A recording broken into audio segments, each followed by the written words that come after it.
Hello दोस्तों, नमस्कार। तो कैसे हैं आप लोग? उम्मीद करता हूं कि आप लोग बढ़िया होंगे और अपनी पढ़ाई अच्छी तरीके से कर रहे होंगे। जैसा कि मैं मनु सर, आप लोगों को पता है कि मैं एसएसटी हिंदी और हिंदी व्याकरण पढ़ाने वाला हूं, जिसमें हम लोग आज फर्स्ट क्लास को शुरू किए हैं, जिसका नाम है हिंदी व्याकरण। यानी कि हम लोग व्याकरण के बारे में जानेंगे। व्याकरण होता क्या है, व्याकरण से हमें क्या क्या मतलब करना होता है, क्या क्या सीखना होता है, उसके बारे में जानेंगे। तो हम लोग समय न गंवाते हुए चलते हैं अपने टॉपिक की ओर, जिसका नाम है क्या? भाषा एवं व्याकरण का परिचय। यानी कि हमारा टॉपिक में है भाषा एवं व्याकरण का परिचय, यानी कि भाषा के बारे में जानेंगे और व्याकरण के बारे में। तो सबसे पहले भाषा क्या होती है, उसके बाद व्याकरण क्या होती है, इसके बारे में जानेंगे। तो सबसे पहले भाषा के बारे में जान लेते हैं, उसके बाद व्याकरण के बारे में। तो हिंदी, देखो यहाँ से हमारा एक स्टार चालू होता है। स्टार में क्या है? हिंदी। हिंदी एक भाषा है, यानी कि हिंदी क्या है? हिंदी एक भाषा है। हिंदी हमारा एक भाषा है। आधुनिक आधुनिक हिंदी के पिता आधुनिक हिंदी के पिता भारतेंदु हरिश्चंद्र को कहा जाता है। हिंदी दिवस, यानी कि हिंदी दिवस जो है 14 सितंबर को मनाया जाता है। हिंदी दिवस कब मनाया जाता है? 14 सितंबर को। हिंदी दिवस 14 सितंबर को मनाया जाता है। हिंदी फारसी भाषा के शब्द हिंद से आया है, जिसका अर्थ है सिंधु नदी की भूमि। यानी कि हिंदी जो भाषा है एक फारसी भाषा है, यानी कि फारसी भाषा के शब्द हिंद है, उससे आया हमारा हिंदी भाषा। तो हिंदी फारसी भाषा के शब्द हिंद से आया है, जिसका अर्थ है सिंधु नदी की भूमि। यहाँ तक अब पूरा क्लियर है?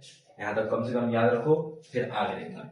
हिंदी भारत का राज्य भाषा है, यानी कि हिंदी भारत का राज्य भाषा है। भारत में कोई भी राष्ट्रभाषा नहीं है। यानी कि पहला क्या है? हिंदी भारत का राज्य भाषा है। दूसरा, भारत में कोई भी राष्ट्रभाषा नहीं है।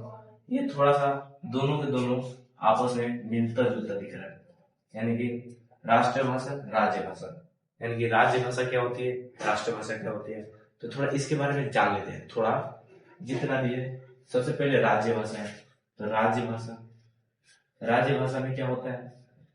राज्य भाषा में वैसी काम होती है जहाँ मतलब सरकार से संबंधित काम होती है। जैसे सरकारी काम में उपयोग होता है, उसे हम राज्य भाषा कहते हैं। तो सीधे सीधे लिखते हैं सरकारी काम में, सरकारी कामकाज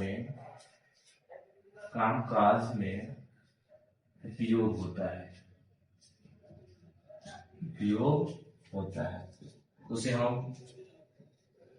उसे हम राज्य भाषा कहते हैं। सरकारी काम में उपयोग होता है, उसे हम राज्य भाषा है। यहाँ तक आप लोग क्लियर है? फिर राष्ट्रभाषा किसे कहते हैं? राष्ट्र जिस देश में जो भाषा अधिक बोली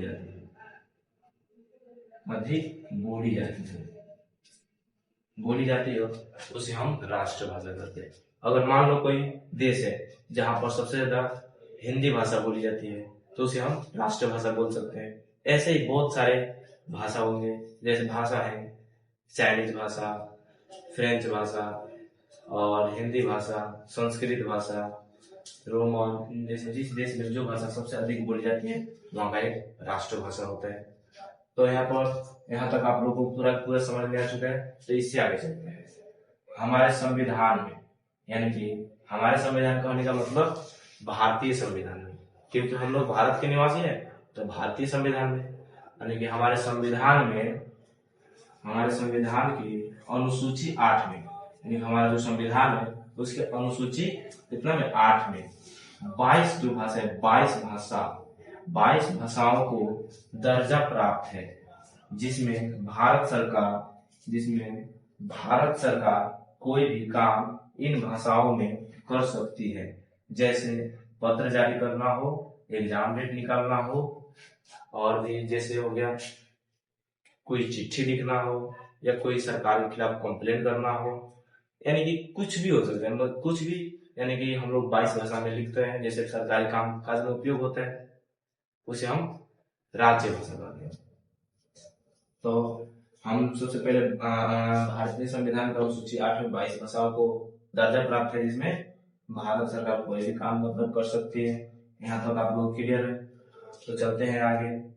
हिंदी पूरे विश्व की सबसे अधिक बोले जाने वाली चौथी भाषा है। यानी कि हिंदी जो भाषा है, इसके पूरा विश्व में, यानी कि पूरी दुनिया में इसका स्थान कौन सा है?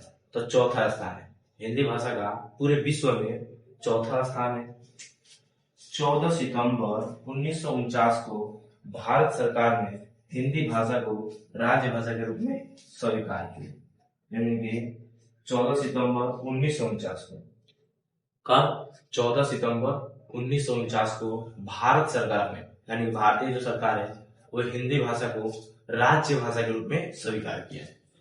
उम्मीद करता हूँ कि यहाँ तक जितने भी बातें किए हैं हम लोग, वो आपको पूरी बिल्कुल समझ में आई होगी और आप लोग को क्लियर होगा। तो इसमें 2 स्टेप और नहीं बाकी है, जिसको हम लोग आगे चलते हैं उसके तरफ। जैसे में क्या, हिंदी भाषा की जननी किसे कहते हैं?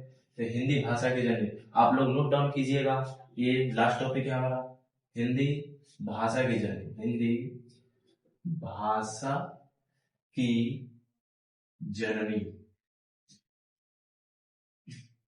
जननी संस्कृत भाषा है। संस्कृत भाषा है। हिंदी भाषा की जननी संस्कृत भाषा है। और एक और आता है हिंदी आर्य भाषा परिवार में आता है। हिंदी आर्य भाषा परिवार में आता है, परिवार में आता है। तो उम्मीद करता हूँ कि आप लोगों को यहाँ तक पूरी बातें समझ में आई होगी। तो कल का क्लास है हमारा भाषा के बारे में, तो हम लोग जानेंगे भाषा क्या होती है, भाषा के बारे में कल का क्लास है हमारा। तो यहाँ तक तो कोई भी परेशानी हो तो आप लोग कमेंट बॉक्स में पूछ सकते हैं। तो मिलते हैं अगले वीडियो में, तब तक के लिए जय हिंद, जय भारत।